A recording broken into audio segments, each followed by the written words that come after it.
So this is what we talked about. I thought they'd win. But Aaron Rodgers, third straight year, not only lost at home, lost as a favorite, and was outplayed in the fourth quarter at Lambeau. Look at the numbers. Not good.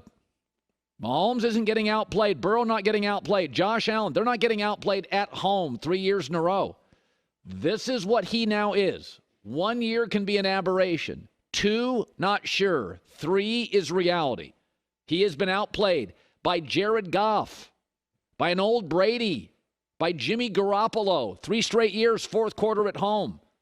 Add to the fact Green Bay's been walking on eggshells for years. Add to the fact this organization moved up to see if Jordan Love could be their future. Look at the box score last night.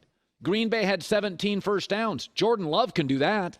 Green Bay was 4 for 12 on third down. Jordan Love can do that. They averaged 5 yards a play. Detroit averaged more. And Detroit's defense is terrible.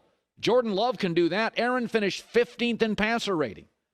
He's not close to Mahomes or Josh Allen as a talent. He's not nearly as big and strong as Herbert. He's not even in the same galaxy right now as Joe Burrow situationally. It's time for a grown-up conversation. Always talking about manifesting this, and he's out there, man. He's out there. And he's not committed in the offseason anymore. Mahomes is, Burrow is, Herbert is. He's now 39, and it feels like the team is second in the offseason. It's time for the grown-up talk. I mean, folks, I'm looking at his numbers last night. He got outplayed by Jared Goff, 17 of 27, 200 yards, a TD, and a pick. Jordan Love can do that. It doesn't cost you anything. The best 2 drives of the night for a quarterback, Jared Goff, who can struggle in cold weather. The best 2 drives of the night were Jared Goff's at the end of that game with brilliant offensive coordinator Ben Johnson. Fourth quarter, Goff had a 13-play drive, 8-minute touchdown, 8-play drive, gobbled up clock, 3.5 minutes. You know what Aaron did in the fourth? Had an awful pick. Oh, he had another one, but that was called back due to a Detroit penalty. That was a bad pick. That was a pick that if Jordan Love had in his first year starting late in the game, you'd get, well, he's a kid. This whole thing about dead cap. Oh, what will the Packers do with the dead cap? Well, they're not paying Jordan Love anything. So it's not nearly as punitive. And I went and looked it up this morning. Here I've got the dead cap situation. Absolutely, Green Bay can navigate it. Now, they won't get the draft picks if they move Aaron this year in this draft, but they'd get him in next draft. You have to move him after the draft. You can move him anytime in the summer. Every bit of that dead cap situation, you can navigate. That's what the league does. People manipulate the salary cap. They've been doing it for years, the smart teams. But I tend to be a believer. I always have. Rip the Band-Aid off. Give me the bad news. Let's go. Let's not sit around, everybody teeth clenched, walking on eggshells. It's an unhealthy relationship. And here's the other thing, is that Green Bay's roster is very good. They've got about 2-3 needs. They could use another edge rusher. But what they need is another receiver and another tight end. And if you look at mock drafts, that's what they're going to do. They're going to go get a receiver in the first 2 rounds and a tight end in the first 2 to 3 rounds. Well, Aaron doesn't really want to work with them in the offseason. Burrow would, Mahomes would, Allen would, Herbert would, Trevor Lawrence would. Aaron doesn't want to. So they don't have many needs. I mean, they really don't. This is a really good football roster. They moved into the offensive line last year. They'll probably go get another tackle in the 4th, 5th, 6th round probably. But they need another receiver. It can't just be Christian Watson, Allen Lazard, and cross your fingers. And they need another tight end. Those guys have to work with a quarterback, OTAs, summer. Aaron's not committed to that. So you're going to be back in the same place. And by the way, San Francisco's getting better. Philadelphia is getting better. Kansas City, Cincinnati, Buffalo. These teams are getting better. Jacksonville. The league's pulling away. I don't think Green Bay and Aaron are on the same timeline. This is not an anti-Aaron rant. I was the first guy 8 years ago that said, I don't like his body language. I think he's selfish. I think he's a bailer, not a baller. He's not good in fourth quarters. He's not good trailing. But that's not the issue today. The issue is timeline. You know, I don't think the timelines matter. Here's Aaron after.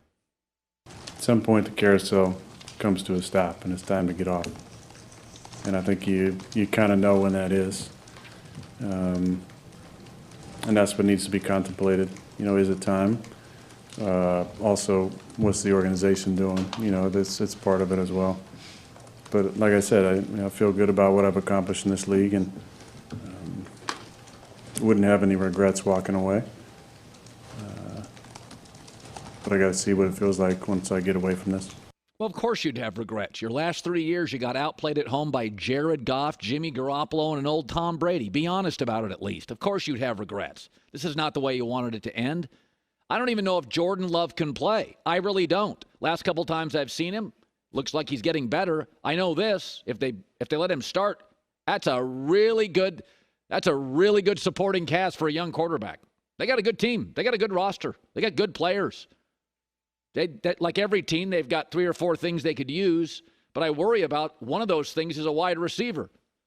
They didn't want to work with these wide receivers. That's why it didn't click until December.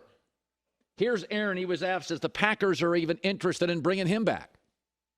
Has the organization indicated to you in any way whether they want you back or not? To assume it's a foregone conclusion, would be probably slightly egotistical. So I'm going to be a realist here and understand that there's a lot of different parts to this. And like I said, I was aware of, the possibility of them going young if we had gotten to a point where we're out of it. And I'm aware of that possibility as well.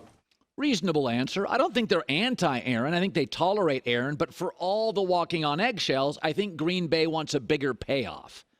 And that happens to a lot of companies.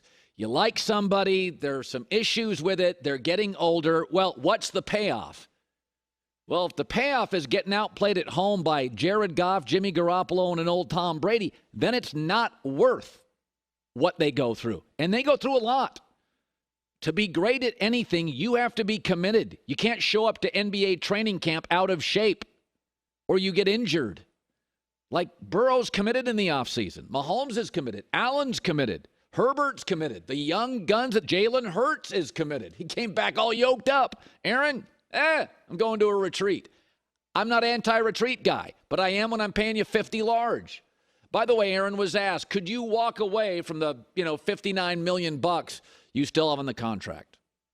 Could you really walk away from that contract? I mean, that's an enormous amount of money, and you guaranteed it, I'm assuming, for a reason. You asked for it to be guaranteed for a reason. Yes. Money is energy, and I have made a ton of it, and I'm very thankful for this organization, the generational wealth that they've offered me. Hopefully feel like that I've earned a lot of it. But, yeah, for sure. I can definitely walk away from that. Oh, boy, money is energy. Oh, boy. Yeah, go to my bank. Hey, I'd like to take out, $20 million in energy. Excuse me? Yeah, money is energy. Too many retreats, too much ayahuasca. Listen, if he can turn down $59 million, he's a greater man than me. I don't think I could. But Green Bay's timeline and Aaron's timeline just feel different. He wants to spend offseason doing his things. Part of me respects that. I appreciate his authenticity. I appreciate his honesty. He knows when he says stuff like that, he'll get pushed back. But this becomes a timeline thing, right? And I don't know. I look at the numbers last night. I look at the last 3 final games. You can get that with Jordan Love. Seems like to me.